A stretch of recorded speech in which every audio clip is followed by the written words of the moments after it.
ગબ્બર ઠાકોરને નાક બાર મૂકી દીધા છે, એમને કંઈક ડીજે કર્યું હતું એમાં.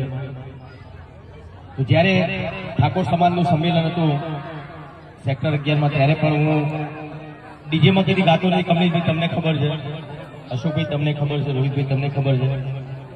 મેં એક વિનંતી કરી હતી જ્ઞાનીબેનને. તો જ્ઞાનીબેન એવું કહેતા કે ભાઈ મેં બંધારણ નહીં ઘડ્યું, પણ બોલ્યા તો તમે ને પેલા આગળ તો તમે આવ્યા હતા ને તમે બોલ્યા હતા ને. તો બધા બનાસકાંઠાના ઠાકોર સમાજના જે આગેવાનોએ બધું બંધારણ કર્યું છે, બરાબર છે, બંધારણ કર્યું. ઘણા બધા એવા ઠાકોર સમાજમાં ઘણા બધા એવા કુરિવાજો હતા જે બહુ સારું કામ કર્યું છે ઠાકોર સમાજના બધા આગેવાનોએ.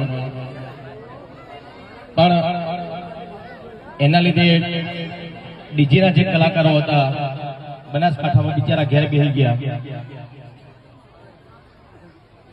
અને જે આગેવાનો બંધારણ કર્યું એ લોકોને ખબર નહીં ડીજે એટલે હું. ખબર છે કમલેશભાઈ? ના ના એવું કહેતા હતા કે ડીજે વગાડશો એટલે બધા ભેગા થશે, નાચશે, કુશન, દારૂ પીશે ને ઝઘડા થશે. એવું જરૂરી નહીં. કોઈ ઢોલ વગાડતો તો દારૂ પીનારો પીવાનું જ છે, ઝઘડા કરનારો ઝઘડો કરવાનો છે. તો ડીજે બંધ થવાથી સમાજમાં સુધારો આવશે એ વસ્તુ ખોટી છે. જે ડીજે બંધ થયા છે ને એ ઘણા બધા કલાકારોના બિચારા એ લોકોનો રોજગાર બંધ થઈ ગયો છે. એ લોકોને ખબર નહીં પડતી. એ બધા મોટા માણસો છે, મોટા માણસો એટલે ડીજેની એમને ખબર નહીં પડતી.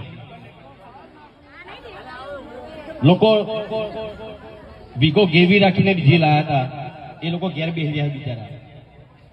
એક ડીજેમાં 15 કલાકારો કામ કરતા હોય એવા બનાસકાંઠામાં કેટલા ડીજે છે? તો એક ડીજેમાં 15 કલાકારો કામ કરતા હોય તો કેટલા કલાકારો બીજા ત્યાં બે ઘર એમને કમાણી બધી બંધ થઈ ગઈ એમની. તો ચલો કઈ વાંધો નહીં, તમે ડીજે બંધ કરાવી દો. પણ જેના લોકોના ડીજે બંધ થયા છે એ લોકો ઘેર બેસી રહ્યા છે, એમનો રોજગાર આપો. તમે ચલો આપો,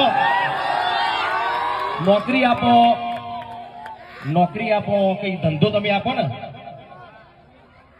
એમને તો એમના સિવાય કલાકારો બિચારા એક ગાવા વગાડવા સિવાય બીજું કોઈ કરી શકવાના નથી. તો જે આગેવાનોએ જે બંધારણ કર્યું છે એમને ખાલી એટલી જ વિનંતી કે જે કલાકાર ઘેર બેસી રહ્યા છે એમને કઈ રોજગાર મળે એવું તમે કરજો, બરાબર ને? ના, આપણા બાજુ ડીજે બંધ નહીં થવાનું.